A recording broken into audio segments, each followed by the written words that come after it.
Bapa di sorga, kami bersyukur kepadamu Tuhan. Pagi ini Engkau masih memberi kami kesempatan untuk beribadah kepadamu. Terlebih pada saat ini kami mempunyai kesempatan untuk bersama-sama merenungkan sebagian daripada firman. Kami mohon Tuhan Engkau sertai kami ketika kami ingin mengerti kehendak-Mu bagi kami di dalam kehidupan kami. Kami mohon Tuhan, biarlah kami dapat memusatkan hati kami hanya kepada firman-Mu saja. Jauhkan kami daripada segala bentuk gangguan, agar kami boleh memusatkan hati kami hanya untuk memuliakan nama Tuhan. Terima kasih Tuhan, kami menyerahkan waktu ini di dalam tangan-Mu. Di dalam Yesus Kristus kami berdoa. Amin. Shalom. Jemaat yang saya kasihi di dalam Yesus Kristus, firman Tuhan sesuai dengan Almanak GMI pada hari ini mengajak kita untuk membaca, merenungkan di dalam Markus pasal 1 ayat ke-29. Markus pasal 1 ayat ke-29 hingga ayat ke-39.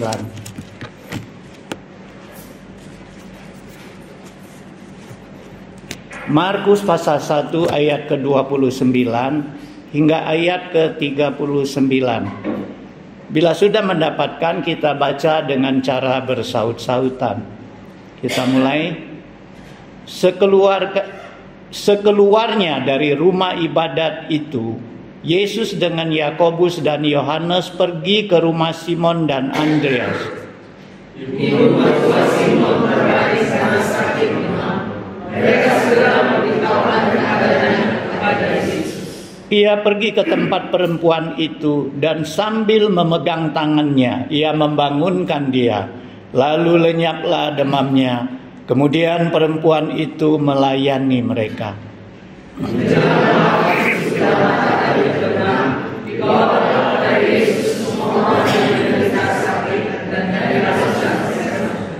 Maka berkerumunlah seluruh penduduk kota itu di depan pintu.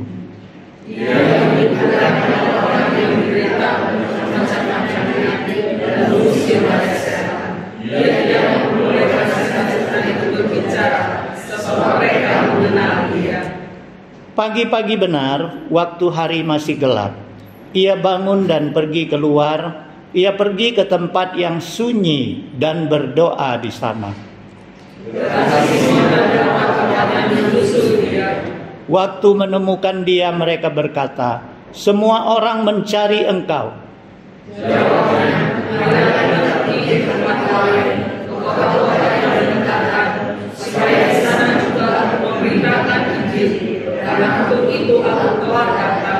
Lalu pergilah ia ke seluruh Galilea dan memberitakan Injil dalam rumah-rumah ibadat mereka dan mengusir setan-setan. Demikianlah pembacaan kita pada hari ini. Jemaat yang saya kasihi di dalam Yesus Kristus. Di dalam pembacaan yang kita baru baca tadi, kita melihat bahwa Markus berusaha menuliskan bagaimana Yesus mengawali pelayanannya. Kita tahu bahwa setelah Yesus dibaptis, dia dipimpin oleh Roh ke padang gurun, menerima pencobaan daripada iblis. Kemudian itu Yesus keluar merekrut murid-muridnya. Pada saat itu Yesus sudah merekrut Petrus, Andreas, dan juga Yohanes dan Yakobus. Dan setelah itu Yesus mengajak mereka masuk ke rumah ibadat. Saudara sekalian, kita lihat bahwa Markus ingin menuliskan cara Yesus melayani, bagaimana dia mengawali pelayanannya. Dan memang saudara sekalian, para penafsir Alkitab melihat bahwa penekanan daripada kitab Markus ini adalah terletak di pelayanan Yesus. Oleh sebab itu mereka sepakat, mereka mengambil sebuah ayat inti, ayat kunci yang terdapat di dalam Markus pasal 10 ayat 45 yang bunyinya demikian. Karena anak manusia juga datang bukan untuk dilayani, melainkan untuk melayani dan untuk memberikan nyawanya jadi tebusan bagi banyak orang. Inilah ayat kunci daripada Markus menurut para penafsir Alkitab. Nah, saudara sekalian, hari ini pembacaan kita mencakup 2 perikop. Perikop pertama tadi adalah Yesus menyembuhkan ibu mertua daripada Petrus dan juga orang-orang lain. Ini perikop pertama. Perikop kedua adalah Yesus mengajar di kota-kota yang lain. Nah, saudara sekalian, mari dari 2 perikop ini kita coba menggambarkan bagaimana sih caranya Yesus melakukan pelayanannya. Saudara sekalian, awal dari bacaan kita tadi mengatakan sekeluarnya Yesus dari rumah ibadat. Nah, saudara sekalian, berarti hari itu adalah hari Sabat. Kalau minggu yang lalu kita hadir di dalam ibadah dan mendengar khotbah daripada Pak Hiburan, maka kita tahu pada saat itu Yesus tiba di Kapernaum, mengajak keempat muridnya, mereka masuk ke rumah ibadat. Di situ Yesus mengajar orang banyak, sehingga pengajarannya mengagumkan begitu banyak orang. Bagaimana sih orang ini mengajar, punya kuasa, tidak seperti guru-guru kami. Saudara sekalian, Yesus bukan hanya mengajar di situ, tetapi Yesus menyembuhkan seorang yang kerasukan roh jahat. Saudara sekalian, setelah Yesus melakukan pelayanan di rumah ibadat, Yesus keluar. Nah, inilah mulai dari perikop kita. Sekeluarnya Yesus dari rumah ibadat itu, Yesus diajak oleh muridnya mampir ke rumah Simon dan Andreas. Saudara sekalian, di situ kebetulan ibu mertuanya Petrus menderita demam. Demam ini menurut penafsir Alkitab bukan demam biasa kayak kita panas-panas badan, puyeng-puyeng kepala, bukan. Tetapi demam ini disebut di bangsa Israel itu adalah demam membara. Saudara sekalian, demam yang sangat serius, sehingga ibu mertua Petrus ini tidak bisa bangkit dari pembaringan. Nah, keadaan ini mereka laporkan kepada Yesus. Alkitab mengatakan Yesus menghampiri mertua Petrus, kemudian Yesus pegang tangannya dan membangunkan dia. Saudara sekalian, setelah ibu mertua Petrus ini bangun dari sakitnya, sembuhlah penyakitnya, kemudian dia langsung melayani Yesus dan murid-muridnya. Saudara sekalian, kita lihat ya, kalau kita mau katakan Yesus beristirahat, menikmati hidup, mungkin saat itulah. Karena setelah dia sembuhkan ibu mertua Petrus, dia dilayani. Nah, saudara sekalian, tetapi setelah matahari terbenam, kenapa matahari terbenam? Ada banyak orang sampai seluruh kota, kata Alkitab yang kita baca tadi. Orang-orang sakit, orang-orang yang dirasuk setan, mereka datang. Kenapa harus sampai matahari terbenam? Saudara sekalian, karena bagi bangsa Israel, bangsa Yahudi, hari Sabat tidak boleh bekerja. Sekalipun minta kesembuhan, tidak boleh di hari Sabat. Sehingga mereka menunggu matahari terbenam. Karena bagi orang Israel, peralihan hari adalah jam 6 sore. Ketika matahari terbenam, itu beralih sudah harinya. Nah, saudara sekalian, mereka menanti. Setelah matahari terbenam, seluruh orang bergumul di depan pintu rumah Petrus. Mereka kumpul di situ. Saudara sekalian, Yesus satu persatu melayani mereka. Kita bayangkan begitu banyak orang ya, sampai penulis Markus ini mengatakan seluruh kota. Saya yakin enggak semuanya datang, tapi seluruh kota ini menggambarkan begitu banyak orang penduduk yang menderita sakit lagi, yang menderita dirasuk setan lagi, yang butuh kesembuhan daripada Yesus. Dan Yesus satu persatu menyembuhkan mereka, melayani mereka. Saudara sekalian, kita dapat bayangkan waktunya berapa banyak yang Yesus habiskan. Saya pikir ini sampai larut malam baru selesai pekerjaan Yesus. Tetapi Alkitab kita lanjutkan apa? Hari masih gelap. Masih gelap. Yesus sudah bangun, pergi berdoa di tempat yang sunyi. Hari masih gelap, Yesus bangun. Berarti Yesus sempat tidur. Tapi tidurnya nggak sampai pagi, sampai hari belum terang. Dia sudah bangkit dan dia pergi ke tempat terpencil. Dia berdoa di sana. Sementara murid-murid pasti masih tidur. Karena Alkitab selanjutnya mengatakan setelah pagi-pagi murid bangun, mereka mencari-cari Yesus, nggak ada. Kenapa mereka cari Yesus? Karena di depan pintu sudah datang lagi begitu banyak orang mau menemui Yesus, mau mencari Yesus. Saudara sekalian, mereka pergi mencari Yesus. Akhirnya mereka menjumpai Yesus di tempat doanya. Mereka katakan, Guru, sudah banyak orang mencari engkau, menunggu engkau. Tetapi apa yang Yesus katakan? Mari kita pergi ke tempat lain. Saudara sekalian, Yesus tidak mengatakan mari kita temui mereka. Tidak. Yesus justru katakan mari kita pergi ke tempat lain, ke kota-kota yang berdekatan, karena di situ aku akan memberitakan Injil, karena untuk itulah aku datang. Kemudian Alkitab mengatakan apa? Yesus kemudian memberitakan Injil di seluruh kota di Galilea. Yesus masuk mengajar ke rumah-rumah ibadat mereka, dan Yesus mengusir setan-setan. Nah saudara sekalian, inilah kronologi pelayanan Yesus dari hari Sabat sampai lewatnya hari Sabat. Hanya kurun waktu 2 hari kita dapat melihat suatu pola pelayanan Yesus. Dan inilah teladan, inilah patron yang Yesus berikan. Dulu kalau orang buat baju, enggak tahu sekarang ya, masih buat patron atau tidak. Ya, Yesus memberikan patron. Bagaimana kalau kita mau menjadi pelayan-pelayan Kristus?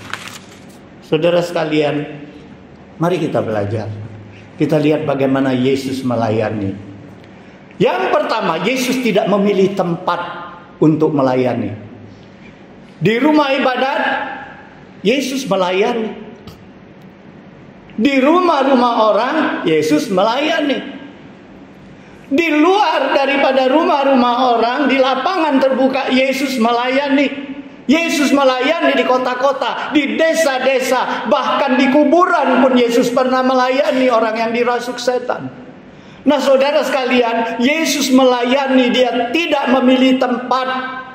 Ini suatu contoh bagi kita yang mau mengaku menjadi pelayan Tuhan. Kita harus siap sedia melayani di tempat dimanapun kita berada, dimanapun kita dibutuhkan pelayanan. Kita harus bersedia melayani. Jangan pilih-pilih tempat. Kita melayani bukan hanya di gereja. Saudara sekalian, setiap hari Sabtu saya lihat di grup itu ada daftar-daftar pelayan. Oh, itu pelayan di gereja.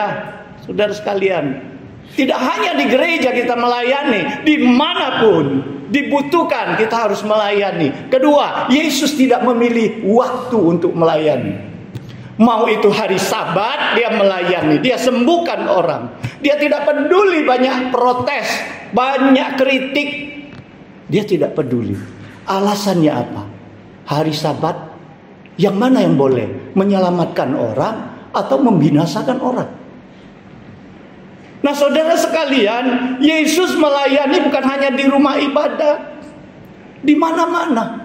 Saudara sekalian, Yesus melayani tidak memilih tempat. Yesus melayani tidak memilih waktu. Kapanpun Yesus melayani, pada fajar hari, pada pagi hari, siang hari, sore hari, malam hari. Saudara sekalian, Yesus melayani. Bila dibutuhkan, Yesus melayani. Saudara sekalian, Rasul Paulus memberikan nasihat. Di dalam Roma pasal 12 ayat 11, Rasul Paulus mengatakan apa? Janganlah hendaknya kerajinanmu kendor. Biarkanlah rohmu menyala-nyala dan layanilah Tuhan. Bahkan Paulus mengatakan apa?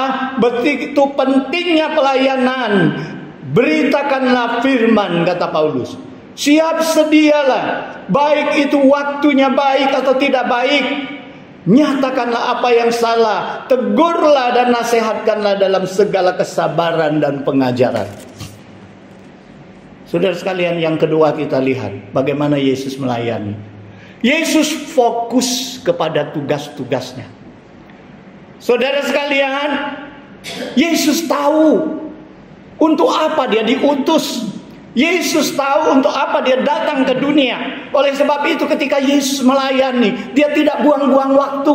Kita bayangkan 3,5 tahun Yesus melayani. Yesus sudah menyelesaikan begitu banyak masalah. Begitu banyak visi dan misi sudah diselesaikan oleh Yesus. Mulai dari dia merekrut murid-murid.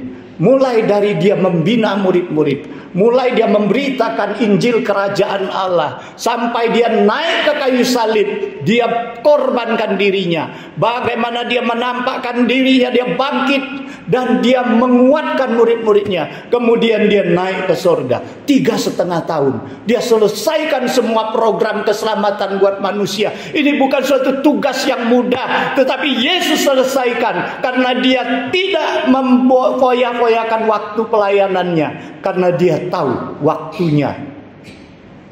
Dia tahu bagaimana fokus di dalam tugasnya. Saudara sekalian, seringkali kita melayani kehilangan fokus. Coba kita bayangkan ya, kalau kita kunjungi orang sakit, yang kita bicarakan lebih banyak dunia atau lebih banyak kesembuhan?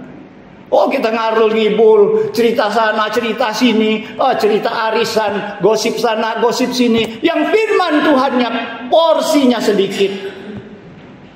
Nah, saudara sekalian, sering kali di pelayanan kita habiskan begitu banyak waktu hanya bercerita tentang dunia dan kehidupan.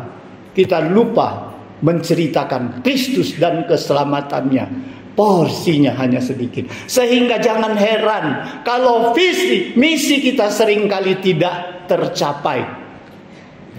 Majelis gereja rapat menentukan program-program. Itu visi dan misi kita.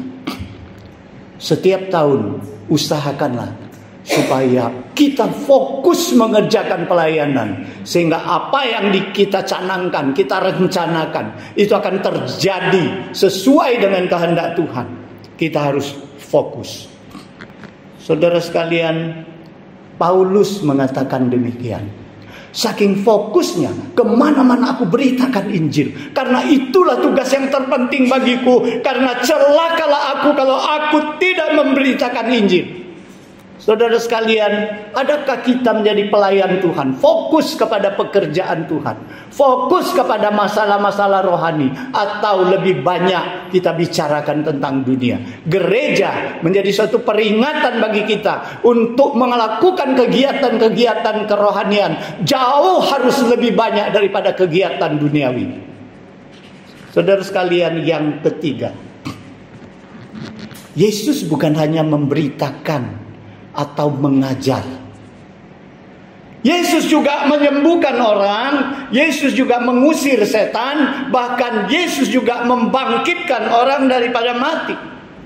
Saudara sekalian, Yesus di sini mau menjelaskan kepada kita bukan hanya harus fasih memberitakan firman Tuhan, kita juga harus barengi dengan perbuatan-perbuatan yang berkuasa dari Tuhan. Saudara sekalian, kita lihat bagaimana orang-orang di bait suci Allah itu, di rumah ibadat itu, merasa kagum-kagum mereka setelah Yesus mengajar dan menyembuhkan orang yang dirasuk setan. Saudara sekalian, kita lihat apa komentar mereka dalam Markus pasal 1 ayat 27. Setelah mereka melihat semua itu, mereka katakan, apa ini? Suatu ajaran baru disertai dengan kuasa. Saudara sekalian, pengajaran baru disertai dengan kuasa. Kuasa itu apa? Kuasa itu adalah tindakan Yesus. Yesus bukan hanya fasih menceritakan firman, tetapi Yesus juga menolong orang. Yesus juga melakukan mujizatnya. Yesus juga menyelesaikan masalah orang. Inilah yang membuat perbedaan antara Yesus dengan rabi-rabi mereka pada saat itu. Sehingga mereka jadi takjub. Mereka jadi takjub. Apaan ini katanya? Nah, saudara sekalian, Yakobus mengatakan demikian. Apa gunanya ketika kita melihat saudara-saudara kita tidak punya pakaian, kelaparan, kita hanya mengatakan, oh selamat, pergilah engkau pakai baju dingin, makanlah sampai sekenyangnya. Tetapi sedikit pun kita tidak mempunyai tindakan untuk menolong mereka. Apa gunanya, kata Yakobus? Iman harus dibarengi dengan perbuatan. Saudara sekalian, Yesus memberikan contoh kepada kita. Sebagai pelayan Tuhan, kita bukan hanya pintar ngomong tentang kerohanian, tetapi kita harus tindakan membarengi apa yang kita katakan. Inilah namanya fasih di dalam mengajar, tapi fasih juga memberikan teladan. Yang keempat, ketika hari masih gelap, Yesus sudah pergi berdoa. Saudara sekalian, tujuannya apa Yesus berdoa pajar-pajar? Bukan satu kali ini. Kalau kita membaca seluruh kitab-kitab Injil, kita akan melihat berulang kali Yesus meninggalkan murid-muridnya pergi sendiri. Baik itu di tengah malam maupun pagi hari maupun fajar, Yesus berdoa di sana. Saudara sekalian, mungkin kita komentar ya, Yesus itu anak Allah, kurang apa sih kuasanya? Kenapa dia harus selalu berdoa kepada Bapanya di sorga? Apakah dia kekurangan kuasa? Apakah dia butuh kekuatan daripada Bapanya? Bukankah dia Allah, salah satu daripada Allah Tritunggal? Tetapi saudara sekalian, kita harus ingat bahwa Yesus punya kemanusiaan yang sejati. Fisik Yesus adalah manusia sejati. Yesus bisa merasa capek, Yesus bisa merasa sedih, Yesus juga bisa merasa kecewa. Saudara sekalian, fisik Yesus, kemanusiaan Yesus membutuhkan pembaharuan dari hari ke hari. Saudara sekalian, doa dan komunikasi Tuhan Yesus dengan Bapanya yang di sorga tidak berarti bahwa Yesus lebih lemah. Itu hanya menggambarkan betapa akrabnya Yesus dengan Bapanya yang di sorga, betapa bersatunya Yesus dengan Allah Bapa, dengan Roh Kudus. Di mana Yesus hadir, Yesus mau Bapa hadir, Roh Kudus hadir. Saudara sekalian, mau menjadi pelayan Tuhan yang berkuasa, doa dan komunikasi dengan Tuhan itulah syarat utama bagi kita, sehingga kita dapat kekuatan baru, selalu dapat dikuatkan. Sekalipun kita kecewa, tetapi kita dihiburkan. Sekalipun kita capek, kita diberikan kekuatan kembali. Kalau tidak, jangan heran kita bisa seperti Marta, karena kecapean mau melayani Yesus di dapur, akhirnya dia mengeluh, bersungut-sungut. Karena apa? Energinya habis. Nggak ada orang bantu dia. Saudara sekalian, perlu energi melayani hanya dengan komunikasi kita, doa kita kepada Tuhan, maka Tuhan akan memberikan kekuatan. Rasul Paulus mengatakan, segala perkara dapat kutanggung di dalam Dia yang memberikan kekuatan kepadaku. Itu di Filipi pasal 4 ayat ke-13. Yang kelima, saudara sekalian, mengapa Yesus melarang setan-setan berbicara? Di bait suci, di rumah ibadat, Yesus sudah melarang. Yesus katakan, diam, keluarlah. Waktu itu iblis ngomong apa? Kau adalah yang kudus dari Allah. Tetapi di sini Yesus kembali mengatakan diam. Saudara sekalian, kenapa? Padahal kalau kita lihat apa yang iblis katakan itu benar. Iblis itu menyaksikan bahwa Yesus ini anak Allah, adalah yang diutus dari yang kudus dari Allah. Saudara sekalian, kenapa Yesus larang? Saudara sekalian, satu, Yesus melihat hati daripada iblis. Salah satu daripada 10 hukum Allah mengatakan apa? Jangan menyebut nama Allah dengan sembarangan. Kalau terjemahan lama, jangan sebut nama Allah dengan sia-sia. Saudara sekalian, Yesus tidak mau orang memuji dia, mengagungkan dia hanya di mulut, tetapi hatinya bertolak belakang. Perbuatannya bertolak belakang. Iblis memuji Allah, kau adalah anak Allah, kau adalah utusan yang dari Allah yang kudus. Tetapi hatinya menentang Allah, bermusuhan dengan Allah, mengganggu pekerjaan Allah.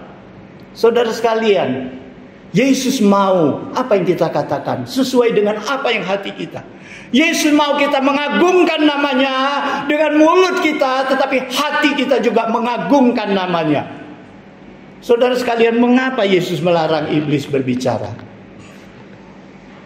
Yesus bukan orang yang sok-sokan.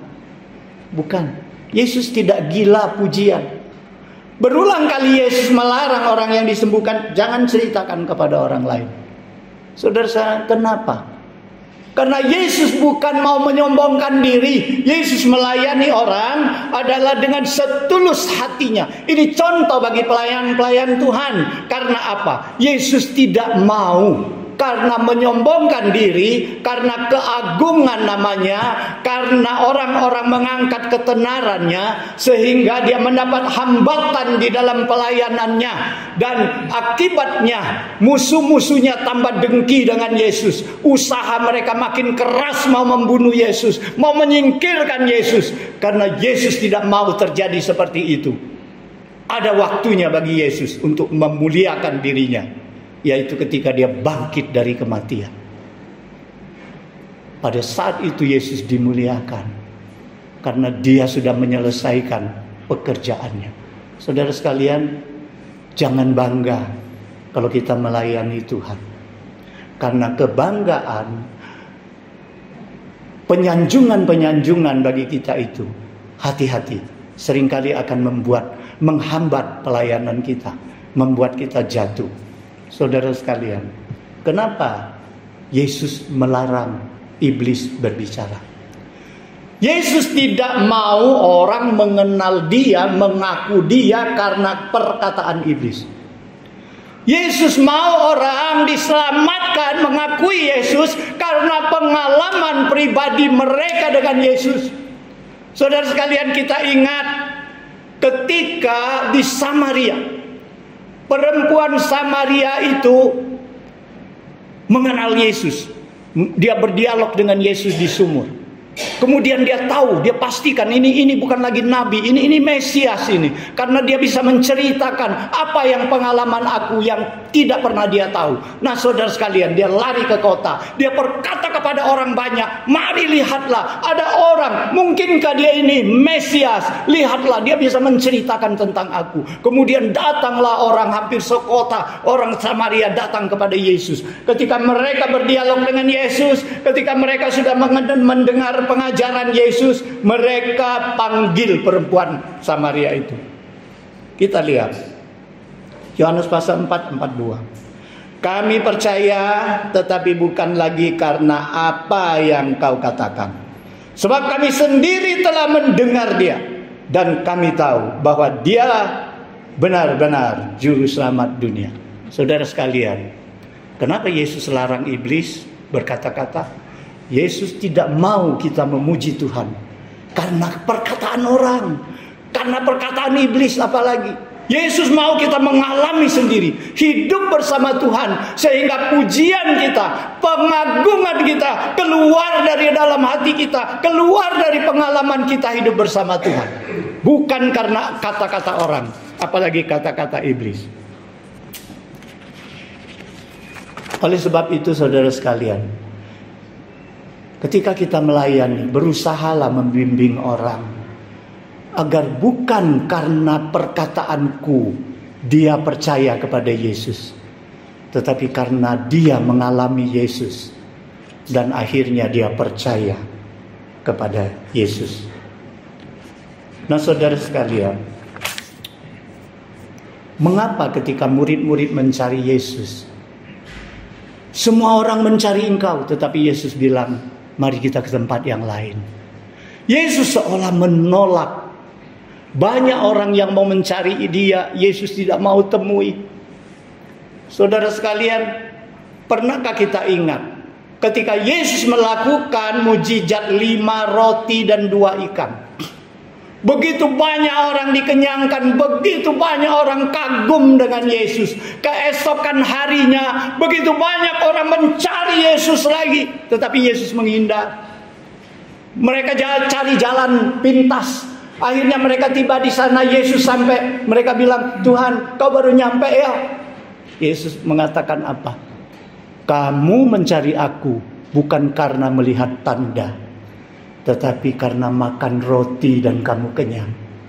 Saudara sekalian, Yesus tidak mau orang kalau mencarinya karena hanya kebutuhan jasmani. Yesus tidak mau. Yesus tidak mau itu. Ya. Kalau ada kebutuhan jasmani, kalau sudah miskin, sudah jatuh, sudah terpuruk, baru mau mencari Yesus. Tidak. Yesus mau orang mengenal dia. Ada kehausan kerohaniannya, ada kelaparan kerohaniannya, mencari dia. Oleh sebab itu Yesus berkata kepada orang yang mencari dia, akulah roti hidup, kata Yesus. Barang siapa yang datang kepadaku, dia tidak akan lapar. Barang siapa yang percaya kepadaku, dia tidak akan haus.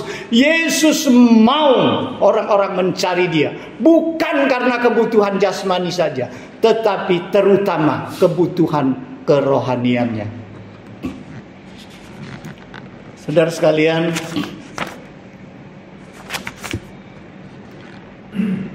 berbicara tentang tema kita hari ini, cara Yesus melayani. Timbul pertanyaan, apa yang menyebabkan Yesus melayani begitu ngotot, begitu tidak mengenal lelah? Apa penyebabnya? Apa yang membuat Yesus melayani seperti ini? Kita sudah tahu tadi beberapa alasan. Karena Yesus tahu dengan tujuan apa dia datang ke dunia. Karena Yesus tahu bahwa Allah mengutusnya untuk tugas apa. Sehingga Yesus tidak merasa capek. Tetapi ada satu hal yang sangat penting. Mari kita lihat di dalam Matius pasal 9 ayat 36 di situ mengatakan, melihat orang banyak itu, tergeraklah hati Yesus oleh belas kasihan kepada mereka. Kemudian Matius menulis lagi pasal 15 ayat 32. Lalu Yesus memanggil murid-muridnya dan berkata, hatiku tergerak oleh belas kasihan kepada orang banyak itu.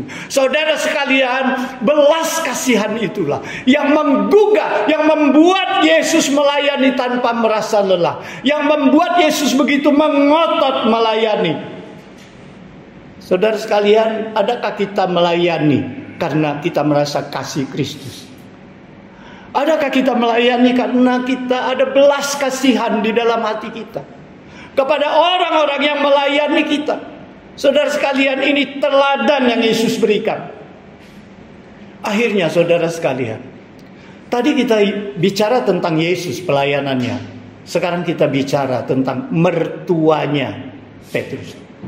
Saudara sekalian, mertua Petrus itu disembuhkan Yesus. Alkitab mengatakan segera dia bangun melayani mereka. Saudara sekalian, padahal mertua Petrus ini punya alasan yang banyak untuk beristirahat dulu karena baru sembuh dari penyakit. Saya ingat waktu kami kena COVID dengan nyonya, ya, dengan istri saya di Caritas. Waktu hari sudah diizinkan keluar, saya keluar dijemput Hansen ke parkiran mobil. Saya nggak merasa apa, saya merasa badan saya itu ringan jalannya. Hansen di belakang bilang, Papa bisa, nggak usah ditenten. Tapi saya merasa saya ngambang jalannya. Hansen lihat dari belakang. Saudara sekalian, kami nginep di hotel 1 minggu untuk memulihkan kesehatan. Sesudah dari hotel, dari Palembang kami pulang ke Pagar Alam. 1 bulan kami harus istirahat di rumah untuk memulihkan kondisi fisik kami. Saudara sekalian, mertua Petrus ini begitu disembuhkan, punya alasan, beribu alasan untuk istirahat sejenak. Tetapi dia bangun segera melayani. Dua hal yang kita lihat. Satu, kesembuhan yang Yesus berikan tidak seperti kesembuhan yang diberikan oleh manusia, yang diberikan oleh ilmu kedokteran. Kesembuhan yang Yesus berikan adalah kesembuhan yang sempurna. Ini satu poin yang kita bisa jawab. Kedua, kenapa mertua Petrus segera melayani?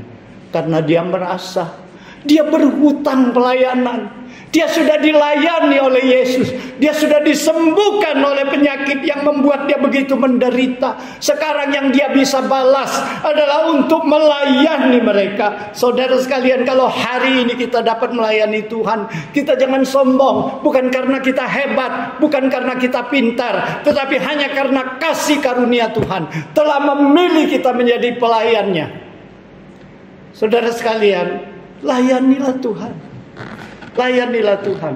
Kalau Tuhan hari ini, Yesus sudah memberikan teladannya di dalam pelayanannya, sudah menunjukkan bagaimana caranya dia melayani. Mari kita belajar. Kalaupun tidak 100%, ya sekian persen lah. Kita usahakan kita melayani Tuhan. Saudara sekalian, biarlah firman Tuhan hari ini diakhiri dengan perkataan Paulus.